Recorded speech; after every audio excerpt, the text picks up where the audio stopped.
NVFS and SCAN merged in January 2025. Our goal is to ensure that every child who has endured abuse or neglect has an advocate to be their voice in court and ensure that every child has the services that they need to thrive. NVFS supports the whole family. We are committed to have a positive impact on families now and for future generations. CASA advocates are the front line of the cases that we are working. They are meeting with the child regularly, but also with the family members, the caregivers, the teachers, their mental health professionals, their medical professionals, and providing that critical information to the judge for every court hearing. They are the eyes and ears of the court, but they are also the voice of the child. I've chosen to be a court-appointed special advocate because children are the most vulnerable of our society and they deserve all of the protections in the world. I have a full-time job, but I choose to do this type of volunteer work because I find it very important.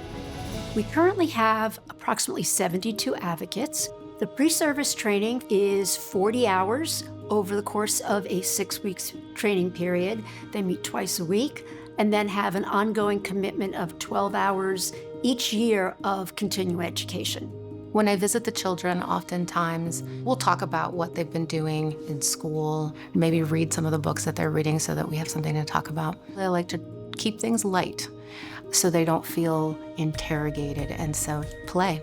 A lot of just parallel play, walking and talking.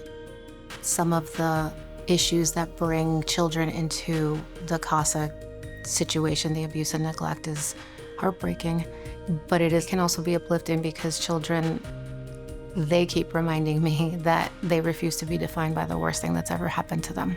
And that is a reason to do this work. Studies show that children do better in so many ways when they have that one caring adult who's in their lives. They graduate high school at a higher rate.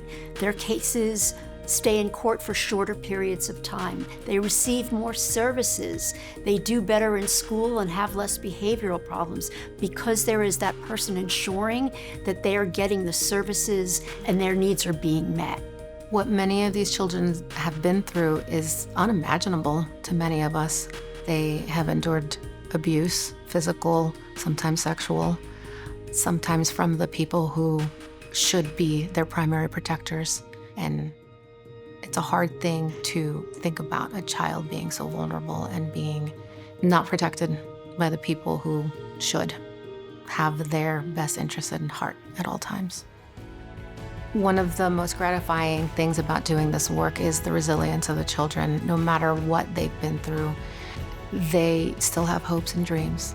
They still have a future that they're looking forward to, and they remind me of that every day. We are so grateful for our supporters. We couldn't do this work without them, without every single one. The children that we serve rely on us. It is essential that we as a community understand that it is our obligation to support these children, as one of our judges says, so that our children are able to become their most awesome selves.